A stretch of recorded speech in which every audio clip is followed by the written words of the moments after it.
গতকালকে কুচবিহার থেকে আসার পরেই মা বাবা কিন্তু আমার শ্বশুরবাড়িতে এসেছে, আর সাথে এসেছে মাস্তাতো দিদি আর এক বোন। আর এসেই দেখো দিদিকে দিয়ে কাজ করতে বসিয়ে দিয়েছি, আর বোনকে বলেছি আমার ভিডিও করে দিতে। আর এখন সকালে রান্নাবান্নাটা উনুনে হচ্ছে। রান্নাবান্না হয়ে যাওয়ার পর দুই বাবাকে প্রথমে খেতে দিয়ে দিলাম, আর তারপরে আমরা বাড়ির সব মহিলারা একসাথে এখন টেবিলে বসেছি খেতে।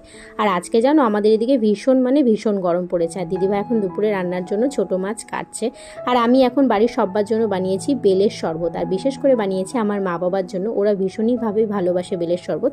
তবে আমাদের ওই দিকটায় না খুব একটা বেল গাছ নেই, আর সেরকমভাবে বেল পাওয়া যায় না। আর এইদিকে তো প্রত্যেকটা বাড়িতেই বেল গাছ।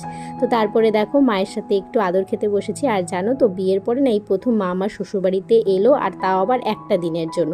তাও আমার ভীষণই ভালো লাগছিল। তারপর তো দুপুরের খাওয়া দাওয়া করে ওরা বেরিয়ে পড়লো, আর দেখো স্টেশনে চলে এসেছি। আর এসেই ট্রেন ঢুকে পড়েছে, আর মারা দেখো এই বগিটাতে উঠেছে। তবে এটা রিজার্ভেশন বগি, মাদের বগি একদম পেছনে ছিল, তাই মাকে বললাম এই বগিতেই উঠে পড়ো।